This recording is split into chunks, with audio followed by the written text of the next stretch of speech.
April 27, 1979. A hotel room in Los Angeles. The afternoon sun filtered through cheap curtains, casting long shadows across worn carpet. Ozzy Osbourne sat on the edge of a bed that wasn't his, staring at a piece of paper with trembling hands. It was a letter from his bandmates.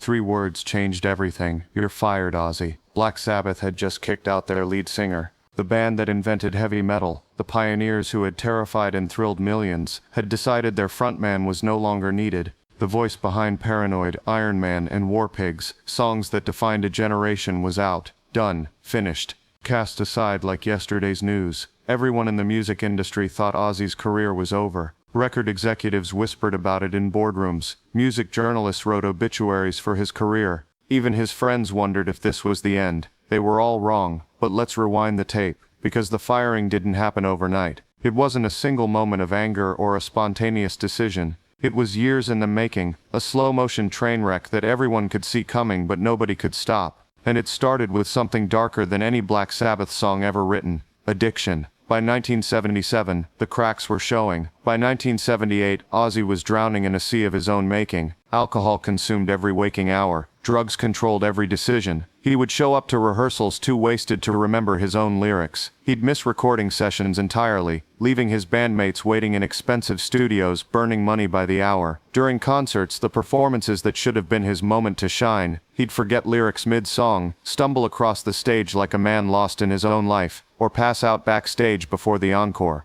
Roadies would find him in bathroom stalls, unconscious. Managers would discover him wandering hotel hallways at 4 a.m., confused about where he was. His bandmates Tony Iommi, Geezer Butler and Bill Ward watched their friends self-destruct. They had tried interventions, they had tried threats, they had tried compassion. Nothing worked. Ozzy was beyond reach, spiraling into an abyss that seemed to have no bottom, and Black Sabbath was collapsing under the weight of his destruction. Their last album with Ozzy, Never Say Die, released in 1978, was a commercial and critical disaster. The recording sessions had been nightmarish. Critics savaged it in reviews. Longtime fans were disappointed, some even angry. The band was hemorrhaging money, concert attendance was dropping, their reputation was suffering, and Ozzy, he was the problem. Everyone knew it. The question wasn't whether something had to change, the question was when. Tony Iommi, the guitarist and the band's de facto leader, the man who had steered Black Sabbath since the beginning, finally made the decision nobody wanted to make. It was like cutting off an infected limb to save the body. Ozzy had to go, but firing Ozzy wasn't just a business decision. It wasn't just about record sales and concert tickets. It was deeply, painfully personal. These men had been together since 1968, more than a decade of shared history. They grew up together in Birmingham, England, in the working-class neighborhood of Aston. They were poor kids from broken homes, factory workers' sons who picked up instruments because music was the only escape from a life of industrial drudgery. Together they created something the world had never heard before. They took blues rock, slowed it down, tuned it down, and made it heavy, impossibly, terrifyingly heavy. They sang about war, death, Satan, and the apocalypse when everyone else was singing about love and flowers. They invented heavy metal, and now, after everything they'd built together, after all the miles traveled and battles fought, they were ending it.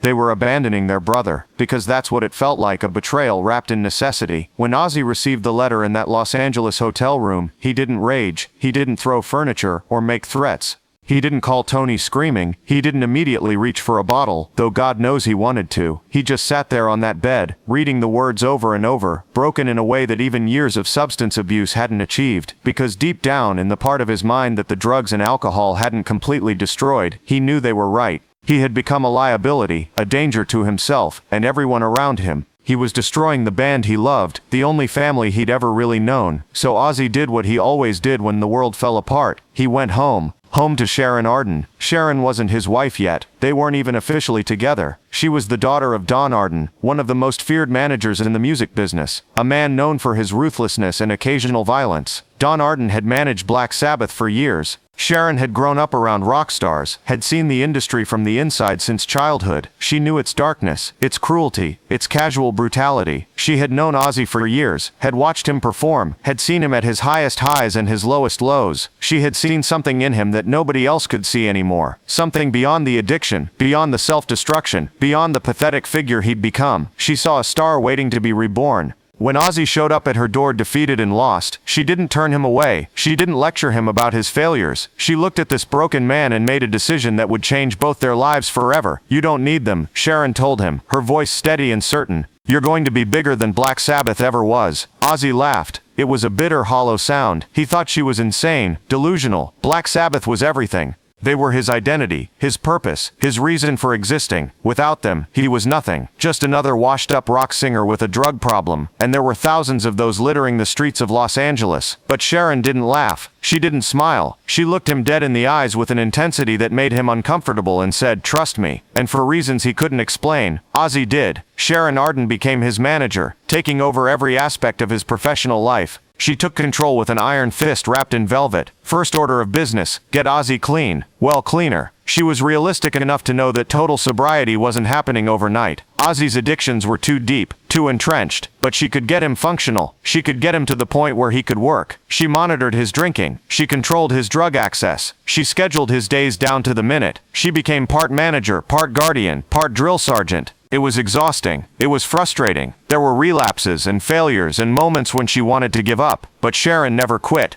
because she had a vision. Then came the next crucial step: build a band. Ozzy couldn't do this alone. He needed musicians, great musicians, not just competent players but genuine artists who could elevate his music beyond what Black Sabbath had achieved. Most importantly, he needed a guitarist, someone who could fill the massive void left by Tony Iommi. Someone young, hungry, and insanely talented. Someone who could match Ozzy's voice with legendary guitar work. Sharon searched for months. She listened to demo tapes. She attended small club shows. She asked everyone she knew for recommendations. And then in a small music school in Los Angeles she found him, a 22-year-old kid from California named Randy Rhoads. Randy Rhoads wasn't just another rock guitarist. He was a classical music prodigy who had chosen rock over a career in classical performance. He had studied music theory at UCLA. He taught guitar at his mother's music school. He was technical, melodic, creative, and possessed a work ethic that bordered on obsessive. He wasn't just good. He was once-in-a-generation talented. And when Sharon showed Ozzy a video of Randy playing, demonstrating techniques that seemed physically impossible, Ozzy knew immediately. This was it. This was the guy. They arranged a meeting at a small rehearsal space. Randy showed up nervous, clutching his guitar case like a lifeline. He was a fan of Black Sabbath, had grown up listening to their albums. Meeting Ozzy Osbourne was surreal. They plugged in, they jammed, and within the first 30 seconds, everyone in the room knew something magical was happening. Randy's playing was fluid and precise, mixing classical flourishes with rock power. His fingers moved across the fretboard like he was performing surgery. And when Ozzy started singing over Randy's riffs, the combination was electric. Within minutes, Ozzy had his guitarist. Within days, they had the core of a band. Now they needed songs. And Ozzy, for the first time in years, felt genuinely inspired. The pain of being fired, the humiliation, the sense of abandonment. He channeled all of it into his writing. He wrote about his demons, both literal and metaphorical. He wrote about madness, about the fine line between sanity and insanity. He wrote about survival, about refusing to give up even when the world wants you to fail. The sessions were intense. Randy would arrive with elaborate musical ideas, sometimes written in classical notation. He'd play Baroque-influenced progressions that somehow fit perfectly with Ozzy's dark, apocalyptic vision. Bob Daisley, the bassist they'd recruited, would lay down powerful, driving bass lines. Lee Kerslake on drums provided the thunder, and Ozzy sang. He sang with a passion and focus he hadn't felt in years. His voice, always distinctive with its slightly nasal quality and dramatic phrasing, had new power. He wasn't just performing lyrics, he was exorcising demons. In 1980, after months of intense work, Ozzy released his first solo album, Blizzard of Oz. The world wasn't ready for what hit them. Crazy Train was the lead single, and from the moment that opening guitar riff, Randy's masterpiece, hit the airwaves, it was clear something special had happened. The riff was instantly recognizable, almost hypnotic. It burrowed into your brain and refused to leave. The lyrics spoke to a generation feeling lost and confused. I'm going off the rails on a crazy train. Radio stations played it constantly. MTV, still in its infancy but growing rapidly, put the video into heavy rotation. Young people, especially teenagers who felt misunderstood and angry at the world, adopted it as an anthem. Then came Mr. Crowley, a haunting, epic track about Aleister Crowley, the infamous occultist. The song showcased Randy's classical training with a keyboard and guitar intro that sounded like it belonged in a concert hall. When Ozzy's vocals kicked in, asking Mr. Crowley what went on in your head, it was dark, mysterious, and completely captivating. Goodbye to Romance showed a different side, a melancholy ballad about loss and moving on. Critics noted the maturity in the songwriting. the emotional depth that had been missing from late-period Black Sabbath. Music critics, many of whom had written Ozzy off as a has-been, were stunned. Reviews were overwhelmingly positive. Rolling Stone, which had been dismissive of Ozzy's recent work with Sabbath, praised the album's energy and innovation. Fans weren't just interested, they were obsessed. And Black Sabbath? They were watching Ozzy's success from the sidelines, probably with complicated feelings. Because here's the brutal truth. Black Sabbath had replaced Ozzy with Ronnie James Dio, a fantastic singer with an incredible vocal range. Dio was technically superior to Ozzy in many ways. Better range, better control, more power. They made Heaven and Hell in 1980, an excellent album that received critical acclaim, but they never reached the commercial heights they had achieved with Ozzy. The lightning-in-a-bottle chemistry was gone. Meanwhile, Ozzy was becoming a solo superstar, outselling his former band, dominating MTV, and building a new legacy. The irony was delicious and probably painful for everyone involved. In 1981, riding high on momentum, Ozzy released his second solo album, Diary of a Madman. If Blizzard of Oz had been great, Diary of a Madman was transcendent. It was darker, heavier, more ambitious in every way. Randy Rhoads' guitar work reached new heights, incorporating elements of classical Spanish music, Baroque composition, and aggressive rock in ways nobody had attempted before. Songs like Flying High Again became anthems for the MTV generation. Over the Mountain featured some of Randy's most intricate guitar work.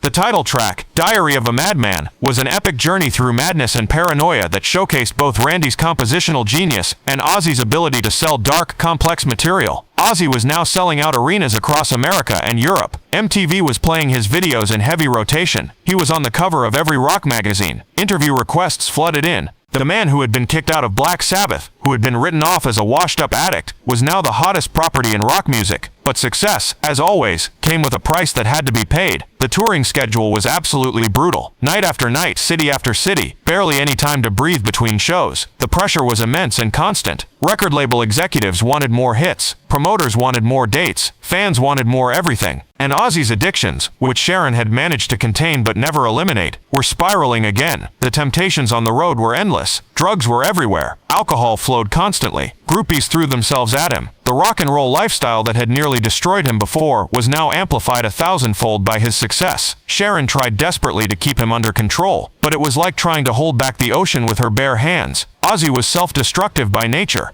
When things got good, he sabotaged them. When he felt happy, he sought out pain. It was a pattern that had defined his entire life. Then came the incident that almost ended everything, that nearly destroyed his career before it could fully blossom. January 20th, 1982. Veterans Memorial Auditorium, Des Moines, Iowa. A sold-out show. The crowd was wild, energetic, feeding off Ozzy's performance. He was in rare form that night, commanding the stage with the confidence that came from knowing he'd proven everyone wrong. Then, during one of the songs, something unusual happened. A fan threw something onto the stage. It landed near Ozzy's feet. In the dim stage lighting and chaos of the performance, it looked like a rubber toy bat. Fans had been throwing all kinds of fake creatures on stage. Rubber snakes, plastic spiders. It had become a thing at Ozzy's shows, a nod to his dark imagery. So Ozzy, always one to play to the crowd, always wanting to give them a show they'd never forget, picked it up. And in a moment that would define his career and haunt him forever, he bit its head off. Except it wasn't rubber. It was real. A living bat. Blood poured from Ozzy's mouth. The metallic taste hit him immediately. The crowd's reaction shifted from cheers to screams of shock and horror. Ozzy, realizing what he'd done, spit out the bat's head and stumbled backstage, his mouth full of blood and fur. Backstage was chaos. Roadies were panicking. Sharon was screaming at people to get a doctor. Paramedics were called. Within an hour, Ozzy was in a hospital emergency room, getting painful rabies shots administered directly into his stomach. The doctors told him how lucky he was. Rabies is almost always fatal if not treated immediately. But the medical emergency was just the beginning. The media storm that followed was unlike anything the music industry had seen. Newspapers ran headlines about the sick rock star who bit a bat's head off. Conservative commentators used it as evidence that rock music was corrupting America's youth. Religious groups called Ozzy a servant of Satan. Parents groups organized protests outside his concerts. MTV, worried about their image, banned his videos temporarily. Politicians, always eager to score easy points, called him a public menace who should be arrested. Ozzy Osbourne became the most controversial, notorious figure in rock and roll overnight, more famous or infamous than he'd ever been with Black Sabbath. Some advisors told Sharon to apologize, to distance Ozzy from the incident, to claim it was an accident, and he was horrified. Do damage control, save the career. But Sharon, brilliant manager that she was, saw something different.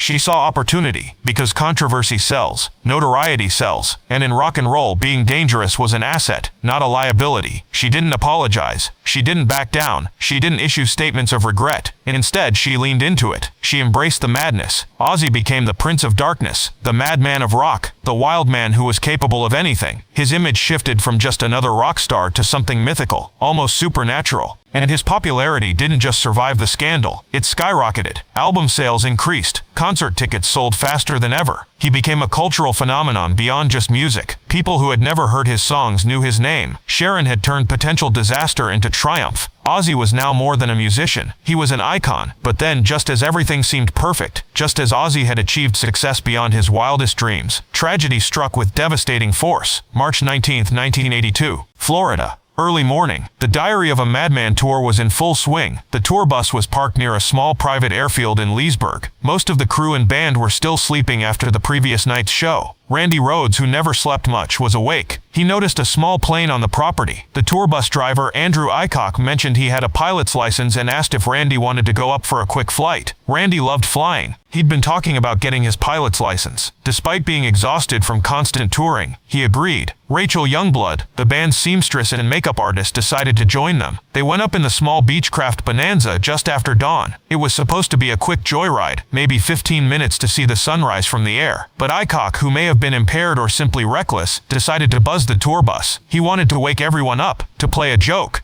He flew low over the bus once, then circled back for another pass. On the second pass, he came in even lower. Too low. The plane's wing clipped the tour bus. The impact was catastrophic. The plane spun violently out of control, corkscrewing through the air before slamming into a nearby mansion and exploding in a fireball. Everyone on board, Randy Rhoads, Rachel Youngblood, and Andrew A.C.O, died instantly. The mansion caught fire. Debris scattered across hundreds of yards. Ozzy was still on the bus. He was sleeping, or trying to sleep. After another night of heavy drinking, he heard a tremendous crash, felt the bus shake violently. Confused and disoriented, he stumbled outside in his underwear. He saw the wreckage. He saw the flames. He saw pieces of the plane scattered everywhere. And when someone told him that Randy had been on that plane, that Randy was gone, Ozzy's legs gave out. He collapsed to his knees and wailed, a sound of pure anguish that everyone who heard it would remember for the rest of their lives. Randy Rhoads was 25 years old. He was just beginning to reach his full potential as a musician. His fusion of classical technique and rock power was influencing a generation of guitarists. He had so much more to give. And now he was gone, killed in a stupid, pointless accident that never should have happened. Ozzy was completely devastated. The guilt consumed him like acid. If Randy hadn't joined his band, hadn't agreed to tour with him, he'd still be alive, teaching guitar at his mother's school in California. Ozzy had given him fame and success, and in return he'd gotten him killed. Ozzy wanted to quit music entirely. He couldn't imagine walking on stage again without Randy beside him. Couldn't imagine hearing those songs without Randy's guitar. The thought of continuing felt like a betrayal of Randy's memory. But Sharon, showing the strength that would define their relationship, wouldn't let him quit. She held him through the worst of his grief. She told him that Randy would want him to keep going, that the best way to honor Randy's memory was to continue making music. She reminded him that thousands of fans were counting on him, that he had obligations, that running away wouldn't bring Randy back. She found a new guitarist, Jake Lee. But Lee, a talented player who understood he could never replace Randy but could help carry the music forward. And slowly, painfully, Sharon pushed Ozzy back toward the stage. The first show after Randy's death was agony. Ozzy could barely get through it. He cried during songs. His voice cracked. The audience, many of whom knew what had happened, gave him standing ovations just for showing up. But Ozzy continued, not because he wanted to, not because it felt right, but because he had to. For Randy, who had died doing what he loved. For Sharon, who believed in him. For himself, because giving up would mean admitting defeat. Throughout the rest of the 1980s, Ozzy dominated the rock world. He released Bark at the Moon in 1983, a more commercial album that produced several hit singles. The Ultimate Sin followed in 1986, with its MTV-friendly videos and radio-ready songs. No Rest for the Wicked, in 1988, featured the hit Miracle Man, a savage attack on televangelist frauds. Each album went platinum or multi-platinum. His concerts became legendary spectacles, elaborate stage sets, pyrotechnics, theatrical elements that made every show feel like an event. His image, the bats, the doves, the madness, the darkness, became permanently embedded in popular culture. Meanwhile, Black Sabbath cycled through multiple singers, struggling to recapture their former glory. They made good music, but they never achieved the commercial or cultural impact they'd had with Ozzy. The man they'd kicked out had eclipsed them completely. By 1990, Ozzy Osbourne was a global superstar. He'd sold tens of millions of albums. He'd influenced countless musicians. He'd survived addiction, tragedy, and scandal. He'd proven that getting fired from Black Sabbath wasn't an ending. It was a beginning. But here's the beautiful irony, the twist that makes this story complete. Ozzy never forgot Black Sabbath. Despite everything, despite the firing, and the pain, and the years of competition, he loved that band. They were his brothers. They had created something together that changed music forever. So in 1997, when the opportunity arose, the original Black Sabbath lineup reunited. Ozzy, Tony, Geezer, and Bill stood on stage together again for the first time in nearly 2 decades. Old wounds were acknowledged, if not fully healed. They toured together. They made peace with their complicated history. Ozzy had proven he didn't need Black Sabbath to be successful, but he also proved that Black Sabbath had made him who he was, that those early years had shaped everything that came after. Both things could be true simultaneously. In 2002, Ozzy reached yet another level of fame with The Osbournes, a reality TV show that gave the world an inside look at his chaotic family life. Millions of people who had never heard his music, who couldn't name a single Black Sabbath song, now knew who Ozzy Osbourne was. Housewives watched him struggle with technology. Teenagers related to his kids. He became a pop culture icon transcending music, and through absolutely everything, the drugs, the alcohol, the scandals, the tragedies, the controversies, Sharon stood by him. She saved him over and over again. She managed his career with an iron fist. She protected him from himself. Their relationship was complicated, sometimes dysfunctional, but ultimately unbreakable. In 2010, scientists from Com Inc. conducted a study on Ozzy's genome. They wanted to understand how he had survived decades of extreme substance abuse that would have killed most people several times over. The answer they found was remarkable: genetic mutations. Ozzy's body processes drugs and alcohol differently than the vast majority of humans. He has genetic variations that make him more resistant to addiction's most severe physical effects. Even science couldn't fully explain Ozzy Osbourne. He was literally built different. Today, Ozzy is in his mid-70s. He's battled Parkinson's disease, a cruel diagnosis for a performer who once commanded stages with boundless energy. He's had multiple surgeries. He's suffered falls and health scares that would have ended lesser men. His body bears the scars of decades of abuse and punishment. But he's still here, still making music, still touring when his health allows, still defying every prediction of his demise, still refusing to give up. Black Sabbath kicked him out in 1979 because they thought he was finished, because they believed his addictions had destroyed whatever talent he once possessed. They thought they were cutting loose dead weight. They were catastrophically wrong. Ozzy Osbourne didn't just survive being fired from Black Sabbath, he thrived. He became an icon, a legend, the Prince of Darkness, one of the most recognizable figures in rock history. He outsold his former band. He influenced generations of musicians. He transcended music to become a cultural phenomenon. And he did it all his way. Chaotic, unpredictable, messy, controversial, and absolutely unstoppable. Because sometimes, getting fired is the best thing that can happen to you. Sometimes, hitting rock bottom is exactly what you need to build something greater than you ever imagined. Sometimes, the end is really just the beginning.